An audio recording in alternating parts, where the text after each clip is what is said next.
അത്യാവശ്യം നല്ല സാലറി കിട്ടുന്ന സമയത്താണ് ഞാൻ എൻ്റെ ജോലി റിസൈൻ ചെയ്തത്.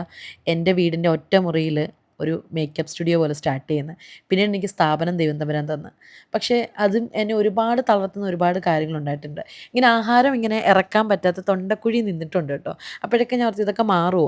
ദാ ഈ ഒരു ക്ലാസ് എടുക്കുന്ന സമയത്തൊക്കെ ഞാൻ ഈ കുട്ടികളോടൊക്കെ സംസാരിക്കുമ്പോൾ ഞാൻ പറയും, ലൈഫ് ചേഞ്ച് ആവും.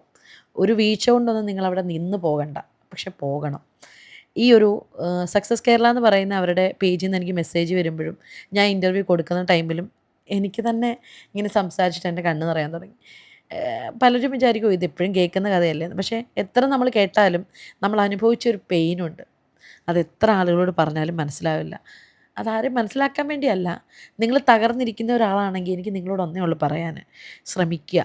ലൈഫിൽ നമ്മൾ ഒരു നല്ല വ്യക്തിയാകണമെങ്കിൽ ലൈഫിൽ ശ്രമിച്ചുകൊണ്ടേ ഇരിക്കുക. ഞാൻ ഒറ്റയ്ക്ക് നേടിയതാണ് പലപ്പോഴും പല കാര്യങ്ങളും. എനിക്ക് കൂട്ടായിട്ട് പലപ്പോഴും ആരും ഇല്ലായിരുന്നു. പക്ഷേ സഹോദര തുല്യമായിട്ടുള്ള കുറച്ച് മനുഷ്യർ എൻ്റെ ജീവിതത്തിലേക്ക് കടന്നു വന്നു. ഞാൻ ഇപ്പോഴും ഓർക്കുന്ന ആ ആ മനുഷ്യർ എനിക്ക് വേണ്ടി കിടന്നുണ്ടാക്കിയ സ്ട്രഗിളുകൾ. ഞാൻ ഇവനോടൊക്കെ ചോദിച്ചിട്ടുണ്ട്, "നീ ഇത്രയും എനിക്ക് വേണ്ടി എന്തിനാടാ കഷ്ടപ്പെടുന്നേന്ന്?" പക്ഷേ അവൻ എന്നോട് എപ്പോഴും പറയുമായിരുന്നു, "നീ ഒരു ദിവസം സക്സസ് ആവൂടി." അങ്ങനെ സഹോദര തുല്യമായ ആളുകളിൽ നിന്ന് തന്നെ എനിക്ക് കിട്ടിയ സപ്പോർട്ട് എന്താ? എൻ്റെ മാതാവിൻ്റെ ഏറ്റവും വലിയ അനുഗ്രഹം. ഈശോയിലേക്ക് ഞാൻ പോയത് തന്നെയാണ് എൻ്റെ ജീവിതം ഇത്രയും മാറി മറിയാൻ തന്നെ കാരണം. ദൈവത്തിന് എന്നും നന്ദി.